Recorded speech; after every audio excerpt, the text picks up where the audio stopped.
ပဲမင်္ဂလာပါခင်ဗျဒီနေ့မှာတော့ကျွန်တော်ကဥရောပရာသီရဲ့နောက်ဆုံးပိတ်ပွဲတွေပေါ့နော် Premier League ရှိမယ် La Liga Serie A အဲ့လိုအစားကြီးတဲ့ League ကြီးတွေရဲ့နောက်ဆုံးပိတ်ပွဲစဉ်တွေကိုဘယ်လိုလောင်းရမလဲဆိုတာလေးကိုကျွန်တော်တင်ဆက်ပေးတော့မှာဖြစ်ပါတယ်တလက်စားတဲ့မနေ့ကကျွန်တော်တင်ခဲ့တဲ့ဗီဒီယိုမှာပေါ့နော်ကျွန်တော် website နာမည်ကျွန်တော်မှပြောမိတယ်ဗျအရေးကြီးပြောလိုက်တာပေါ့နော် win draw win လို့ပြောပြီး win draw win မဟုတ်ပါဘူး win draw win လို့ရချင်လို့ချင်းအဲ့ဒီချက်လာကရှာလို့မတွေ့ဘူးဗျကျွန်တော်လည်းအိမ်ပြန်ရောက်တော့တင်ချင်သောအကြီးနဲ့ဗီဒီယိုလောက်တာလွဲသွားတယ်ပေါ့နော်အဲ့ဒီ website နာမည်က The Stats Online ဖြစ်ပါတယ်ဗျ The Stats Online ဖြစ်ပါတယ်ကျွန်တော်စာလုံးပေါင်းလေးပေးထားတယ်ပေါ့နော်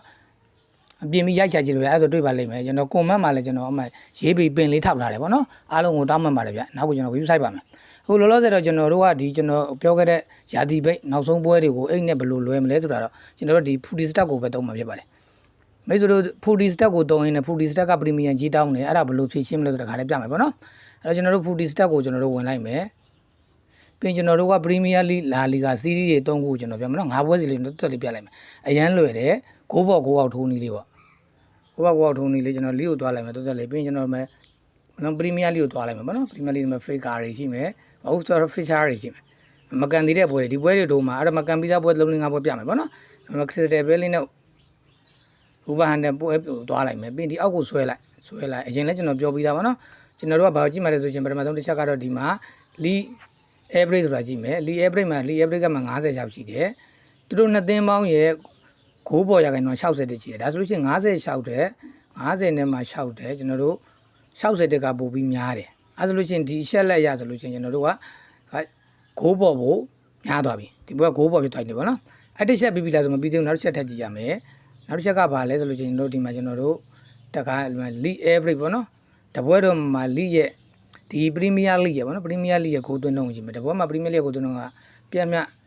2.95 ရှိတယ်3ဂိုးပတ်ဝန်းကျင်ရှိတယ်ပေါ့နော် 2.95 ရှိတယ်ဟုတ်ပြီဒီနှစ်သင်းပေါင်းရဲ့အချိန်စတက်ရပါတော့ဒီနှစ်သင်းပေါင်းရဲ့တိုက်စစ်တွေခံစစ်တွေရဖြစ်နိုင်ခြေသူမှန်းတာက3ဂိုးလို့မှန်းတယ်အဲလို့ချင်း League average က 2.9 သူမှန်းတာက3ဆိုတော့3က 2.9 တန်းများတယ်ဒါလည်းများတယ်အဲဆိုချင်းကျွန်တော်တို့ကဒီမှာတွေ့သွားပြီဒီချက်လက်ကိုကြည့်တော့လေ League average တဲ့များတယ်ဒီချက်လက်ကိုကြည့်လို့လေ League average တဲ့ဒီအသင်းနှစ်သင်းပေါင်းရဲ့ဖြစ်တယ်ဆိုတာပုံများတယ်အဲဆိုလို့ချင်းဒီဘောကျွန်တော်တို့ကဂိုးဘောလို့ကစားမယ်ဂိုးဘောလို့ကစားမယ်နော်အဲကျွန်တော်မှမကြည့်လိုက်ကြ over 2.5 တော့ over 3ပေါ့မကြည့်လိုက်ပါဗျ4-2နဲ့ပြီးသွားတယ်ပေါ့နော်4-2နဲ့ပြီးသွားတယ်အဲဒီမှာတပွဲမှန်သွားပြီပေါ့ဒီ line လေးပဲသွားမှာပေါ့နော်နောက်တစ်ပွဲသွားမယ်နောက်တစ်ပွဲမှာ Manchester နဲ့ဘုံမောက်သူအကြိုက်ကြည့်လို့ချင်း Premium ကြီးတောင်းနေဗျအဲ့ဒါလေးဘယ်လိုရှင်းမလို့ပြမယ်ဒီမှာလဲလို့ပဲဒီနှစ်ခုလေးပဲကြည့်မှာနော်ဒီမှာလေတန်ရာကုန်နဲ့တောင်းပြလေးပဲဒီမှာကြည့်လိုက်မကြည့် League average က90နဲ့မှရှောက်ဒီနှစ်သင်းပေါင်းရဲ့ဖြစ်တယ်ဆိုရင်89ရာခိုင်နှုန်း9ပေါ်ရာခိုင်နှုန်းအဲဆိုများနေပြီအဲ့နော်ဒီဘက်တစ်ချမ်းဆိုပေါ်ပြီအဲ့ဒီဘက်ချမ်းမတစ်ခါထပ်ကြည့်မယ်ဒီဘက်မှာတစ်ခါထပ်ကြည့်မယ်ဒီမှာ League က 2.79 2.95 ဒါအသေးပဲဒီနှစ်သင်းပေါင်းရဲ့ဖြစ်နိုင်တယ်က 3.45 ရှိတယ်ဒါဆိုလည်းများတယ်ဒီနှစ်ခုလုံးကပုံနေပြီဆိုတာ9ပေါ်ပဲကျွန်တော်ကြည့်လိုက်ကြရအောင်မှ3-1နဲ့ပြီးသွားတယ်ဒီမှာ3-1နဲ့ပြီးသွားပါနော်ဒီပွဲလည်းမှန်သေးတယ်ပေါ့အများတမ်းမှမှန်မှားတယ်လေရှိတယ်ဗျနောက်တစ်ပွဲ Brighton နဲ့ Liverpool ပေါ်သွားမယ်တော့တက်လေးသွားလိုက်မယ်ပြီးရင်ဒီမှာတစ်ခါကြည့်လိုက်မယ် League average က90နဲ့မှရှောက်သူတို့နှစ်သင်းရဖြစ်တယ်ဆိုတာ60ရှောက်ဒီအဲ့တော့ဒီဘက်ချမ်းက over ဖြစ်သွားပြီဒီမှာတစ်ခါကျွန်တော်ကြည့်မယ် League average က 2.95 သူတို့နှစ်သင်းရကိုသွင်းတော့က 3.29 ရှိတယ်ဒါဆိုလဲအပေါ်ပဲဒီနှစ်ခုပေါင်းရင်အဲ့တော့ဒီမှာလဲပေါ်တယ်ဒီမှာလဲပေါ်တယ်ဒီမှာလဲပေါ်တယ်အဲကြောင့်မလို့အပေါ်ပေါ့နော်ကိုပေါ်ပေါ့ဒီမှာ3-2နဲ့ပြီးတယ်ပေါ်သေးတယ်ပေါ့အဲ့တော့မင်းကဒီလိုဆိုဂိုးတွေကြီးပေါ်နေပါပေါ့ဒီမကြီးအဲ့တော့အာဆင်နယ်ဘောကျွန်တော်တစ်ချက်ကြည့်မှန်မလားပေါ့နော်မှားတဲ့ဘောတွေလည်းရှိတယ်မှန်တဲ့ဘောတွေလည်းရှိတယ်ဒီလိုကြာသွားပြီဆိုတာ Premium ကြီးတောင်းတာဟောမတောင်းသေးဘူးတော်သေးတယ်အော်ဒီမှာကြည့်လိုက်ပါဗျဒီမှာ League average က56 League average က56မတို့နှစ်သင်းရဖြစ်တယ်ဆိုရင်လည်း56ပဲရှိတယ်မပိုတော့ဘောနော်ပြီးဒီမှာ League average က 2.95 ရှိတယ်ဒါပေမဲ့အာဆင်နယ်နဲ့ Newcastle ရဖြစ်တယ်ဆိုတာ 2.82 ရှိတယ်အဲ့တော့ဟိုမှာက 2.9 ပဲဒီမှာ 2.2 ဆိုဒီမှာလည်းမကြော်ဘူးဒီမှာလည်းမကြော်ဘူးဒါဆိုဒီပွဲကဂိုးမပေါ်တော့အဲ့ဒါဂိုးမပေါ်တော့ကိုအောင်နော်မကြည့်လိုက်ပါဗျ1 စီးနဲ့ပြီးတော့ကိုအောင်သွားပါနော်ဒါက Premier League မှာဖြစ်ပါတယ်ဗျ Premier League ကျန်တဲ့ပွဲတွေလည်းကိုလိုက်ချကြည့်ပါနော်အရင်ကြာနေမှာဆိုလို့ဂိုးပေါ်ကိုအဲ့လိုလေးနှစ်သင်းစီလေးလိုက်ပြီးတွဲလို့ရပါတယ်အဲ့ဆိုချင်းတို့နောက်တစ်လိသွားလိုက်မယ်ဗျမြအောင်လို့ပေါ့နော်ဒီအကုန်လုံးပြမှာဗျပြီးလို့ချင်းကျွန်တော်တို့ကစီးရီးယူသွားမယ်ဟုတ်ပြီးလို့ချင်းဒီမှာကျွန်တော်တို့လာပြီပေါ့နော်ပွဲတွေကင်မရာပွဲတွေလာပြီကျွန်တော်တို့ကကလီယာလီနဲ့ဗနီစီယာကိုနှိပ်လိုက်မယ် တော်တော်ကြာနေရောပရီမီယံကြီးဒီမှာတောင်းတယ်ဒါဆိုကျွန်တော်ကြည့်လို့မရတော့ဒီလိုကြည့်လို့မရဘယ်လိုလုပ်မလဲဆိုကျင်လွယ်ပါတယ်အလဲခလုံးနဲ့ထွက်လိုက်ပြီးရင်ဆက်ကိုဒီ application ကိုရှင်းထုတ်လိုက်ပြင်ပြန်ဝင်လိုက်အဲ့ဆိုရသွားပြီဝယ်ရမလို့ပေါ့နော်သူကအချိန်ကန့်တက်လေးပဲကြည့်ရတယ်ပြန်ဝင်ကြည့်လို့ရတယ်ပြန်ဝင်လိုက်ပေါ့နော်ဒီမှာ CD ကိုသွားလိုက်မယ်ပြင် feature ကိုသွားလိုက်မယ်ပြင်တို့ဒီမှာ clarity နဲ့ vanity ကိုသွားမယ်လာပါတော့ဟုတ်ကဲ့ထဲကိုရောက်ပြီနော်ထဲကိုရောက်နေပဲဆွဲတင်လိုက်မယ်ဒီမှာကျွန်တော်တို့ခုနကအတိုင်းပဲတိုင်ရကုန်နေကြည့်မယ်ဒီမှာဒီကိုကြည့်မယ်ဒီမှာလီရဲ့ခိုးပေါ်တော့48ရှိတယ်48ရှိတယ်ဒီမှာ calculator နဲ့ vanity ရဲ့ခိုးပေါ်တော့2သိန်းပေါင်း9သွင်းတော့ခိုးပေါ်နိုင်တော့56ရှိတယ်ဒါဆိုရင်သူကပုံနေပါနော်အပေါ်နေပြီဒီချမ်းကတော့ဆိုရင်တော့ခိုးပေါ်ပြီဒီဘက်ချမ်းကြည့်မယ်လီရဲ့ခိုးသွင်းတော့2.55ရှိတယ်ဟုတ်ပြီဒီ2သိန်းရဲ့ခိုးသွင်းမှာ2.73ရှိတယ်ဒါဆိုလို့ရှိရင်ဒီမှာလည်းခိုးပေါ်မယ်ဒီဘက်ကတော့ over 2.5ပွဲပေါ့နော်အဲ့ဒီဘက် channel ကိုပေါ်ဒီဘက် channel ပေါ်မှာကျွန်တော်တို့ကိုပေါ်ကစားမယ်နှစ်ခုလုံးကပုံနေတော့ဒီမှာ3 စီးနဲ့ပြီးသွားပါနော်3 စီးနဲ့တော့တပွဲမှန်တယ်အဲ့ကျွန်တော် Fiorentina ပွဲသွားမယ်လိုင်းရတယ်ကွာဟောဒီမှာကျွန်တော်ကြည့်လိုက်မယ်တော်တော်လေးကြည့်နေကြအောင်ရပရီမီယံကြီးတောင်းလို့ပေါ့နော်ဒီမှာကြည့်လိုက်ပါဗ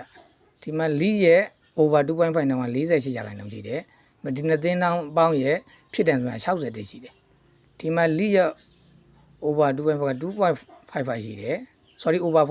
2.5တော့ goal သွင်းတော့ကဒီနှစ်သိန်းပေါင်းက 2.7 ရှိတယ်ပို့တယ်အဲ့တော့ဘလို့ပဲပြောဒီဥစ္စာဒီမှာလဲတာတယ်ဒီမှာလဲတာတယ်အဲ့တော့နောက်ကလုံးတိုက်ကျွန်တော်တို့ goal ပေါ့မ3-2နဲ့ပြီးတော့ဗောနော် goal ပေါ့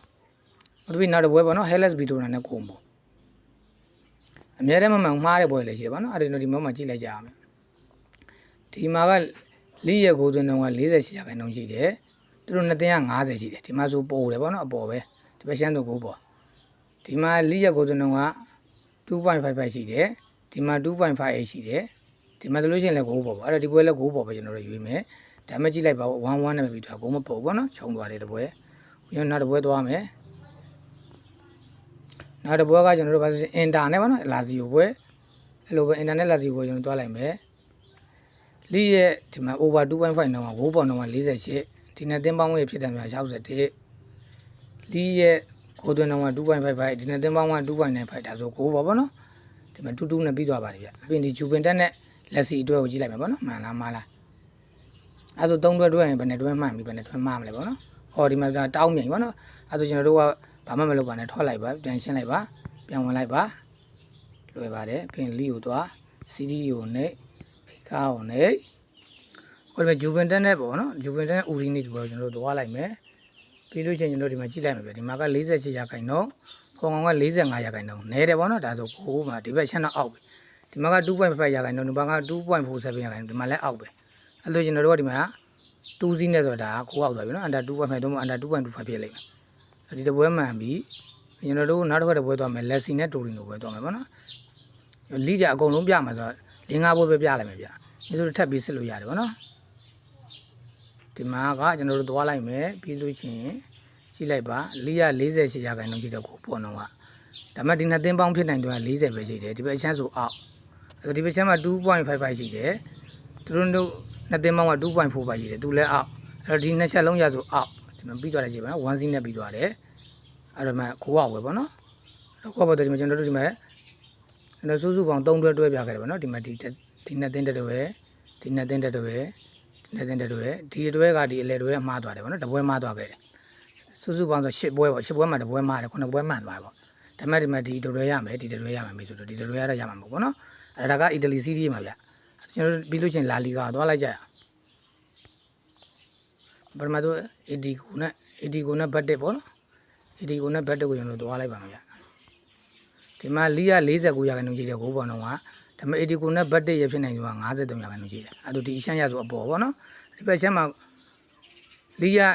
ရဲ့ကိုသွင်းတော့2.6နဲ့ရှိတယ်သူတို့နဲ့သင်းပေါင်းရဲ့ကိုသွင်းတော့2.9နဲ့ရှိတယ်ဒါဆိုလို့ဒီဘက်ရှမ်းကြလဲအပေါ်ပဲဗောနော်အဲ့ဒါကျွန်တော်ဒီမှာရလက်ကိုကြည့်လိုက်ပါဗျ4-1နဲ့ပေါ်သွားတယ်ဗောနော်ပြီးလို့ရှိရင်တော့ဘာစီလိုနာဗီလာကြီးရဲ့ကိုကျွန်တော်သွားလိုက်မယ်ဗျဘာစီလိုနာဗီလာကြီးရဲ့ကိုသွားလိုက်မယ်ပြီးဒီမှာလီရဲ့ကိုပေါ်နှုန်း49ရာခိုင်နှုန်းနှစ်သိန်းပေါင်းရဲ့ကိုပေါ်နှုန်း63ရာခိုင်နှုန်းရှိတယ်ဒီဘက်ရှမ်းရဆိုအပေါ်ဒီမှာလီရဲ့ကိုသွင်းနှုန်း2.6နဲ့သူတို့နှစ်သိန်းပေါင်းကိုသွင်းနှုန်း3.2ခွန် ပေါ်ပဲအဲ့တော့ဒီနှစ်ခုရဆိုပေါ်ပဲကိုကိုလည်းကြည့်လိုက်ပါ2-3နဲ့ပြီးသွားပါနော်ပေါ်တယ်ပေါ့နော်ဒီတရွဲမှန်သွားမှားတာလည်းရှိတယ်မှန်တာလည်းရှိတယ်ပေါ့နော်ဒီမှာကျဆိုလို့ရှိရင်ဒီ Valencia ပွဲဆိုတာအောက်ပွဲအဲ့တော့ဒီတိုင်းလေးလောက်ပြီးတော့ရှိပြီးမိတ်ဆွေတွေနဲ့2သိန်းတွဲသွားလို့ရတယ်တကယ်လို့အဲ့လိုမတွဲချင်ဆိုကိုပိုင်မဲ့ထင်းနဲ့5သိန်းလောက်ကိုမောင်းတွဲချလိုက်ပေါ့နော်ဟုတ်ကဲ့ဒါကတော့ဖူဒီစတက်ကိုတုံးတော့ဂိုးဘော်ကိုဘယ်လိုထိုးရမလဲဆိုတာလို့ပြပြချင်းပြန်နော်အရင်ကကျွန်တော်ဖူဒီစတက်နဲ့ညီပြဘူးပါတယ်ဒါပေမဲ့အခုဒီနောက်ဆုံးပိတ်ပေါ့နော်နောက်ဆုံးပိတ်ပုံမှာလို့ရှိရင်ဒီနီးလေးအဆင်ပြေလို့ကျွန်တော်ဒီနီးလေးကိုထပ်ပြီးပြလိုက်ခြင်းပဲဖြစ်ပါတယ်ဗျမိတ်ဆွေတို့ကိုဘောက်ကိုလိုက်ကြည့်ပြီးတော့နော်စဉ်းစားချင်းချင်းပြီးတော့နေပါလေးရွေးချက်ပြီးတော့လောက်ကြည့်လို့ရပါတယ်အားလုံးကိုကျေးဇူးတင်ပါတယ်ဗျအားလုံးစိတ်ချမ်းသာရင်ကိုကျမ်းမာခြင်းနဲ့ပြည့်စုံကြပါစေ